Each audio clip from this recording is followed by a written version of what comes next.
everyone, how are you? Hope you all are fine there.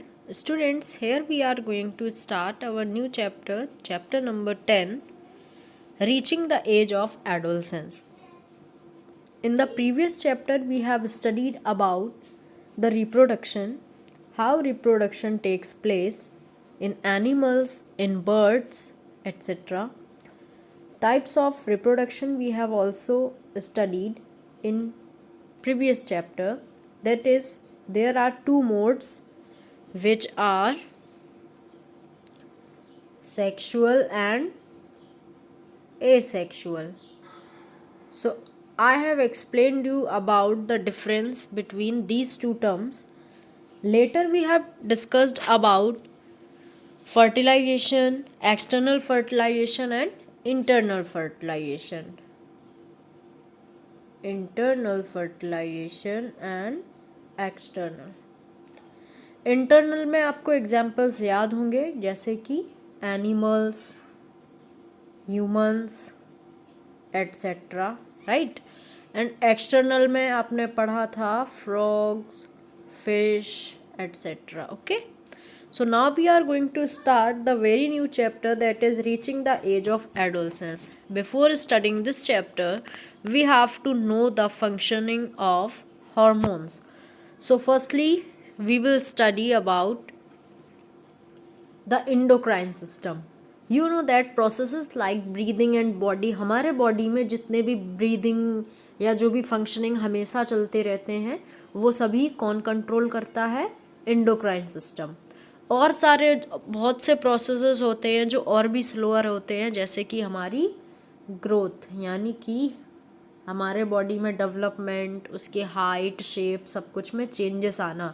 तो इसके लिए responsible कौन होती है? Endocrine system. The nervous system and endocrine system often work together to have the body function properly. हमारे शरीर में proper functioning के लिए ये दोनों ही सिस्टम इम्पॉर्टेंट होते हैं, endocrine and nervous. The endocrine system controls these process through chemicals. जो केमिकल हमारे बॉडी में अलग अलग ग्लैंड से रिलीज होते हैं उनको हम कहते हैं hormones. Okay, hormones are secreted by a number of glands. Glands होती हैं नलियाँ जहाँ पर अलग अलग हॉर्मोन्स रिलीज होते हैं, सिक्रीट किए जाते हैं, जो हमारा क्या बनाती हैं? Endocrine system. ठीक है, जहाँ पर भी हार्मोन डक्ट्स में रिलीज नहीं होते हैं तो वो डायरेक्टली ब्लड में स्ट्रीम यानी कि ब्लड के साथ बहने लगते हैं. Hormones regulate many processes in the body such as growth, development, behaviour and reproduction. Okay, तो ये सभी रिस्पॉन्सिबल किस पे होते हैं? हार्मोन्स पे. Each hormone is required in very small quantity and has its own specific. Hormone जो होता है उसका अलग अलग क्वांटिटी चाहिए होती है, मीन्स बहुत कम क्वांटिटी चाहिए होती है हार्मोन्स की. हमारे बॉडी में लगभग 30 से भी ज़्यादा हार्मोन्स पाए जाते हैं. It is hormones that make you feel. जब हमें भूख लगती है, हम भूखे होते हैं या पेट भरा होता है, ये सब हमें कैसे पता चलता है? With the help of hormones. Okay, हम सो रहे होते हैं, नींद आ रही होती है, ये सभी कुछ हमें कैसे रिकॉग्नाइज होता है? With the help of hormones. Glands that produce hormones are located in various parts of the body. बहुत सारी ग्लैंड्स होती हैं जो वेरियस पार्ट्स में बॉडी के रहती हैं और जहाँ पर हॉर्मोन्स का सिक्रीशन होता है. These glands do not have ducts. मैंने भी आपको बताया था इनके कोई डक्ट्स नहीं होती हैं, तो ये डायरेक्ट ब्लड की स्ट्रीम में बहने लगते हैं. इनको डक्टलेस ग्लैंड्स भी कहा जाता है because they have no ducts.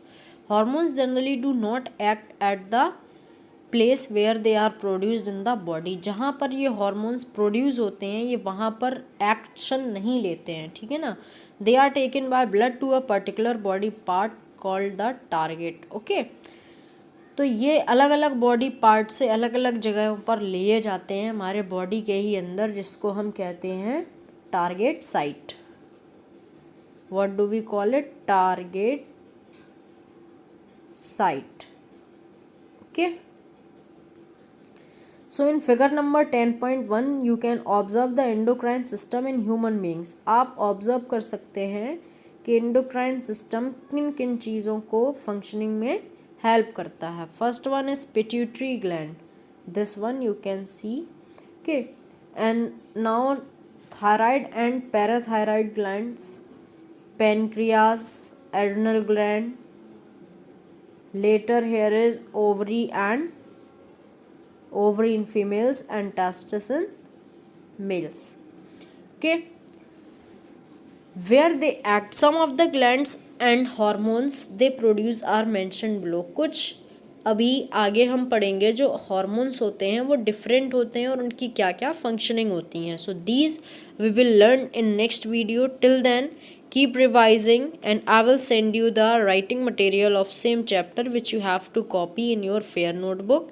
Till then, bye bye, take care, keep studying, have a good day.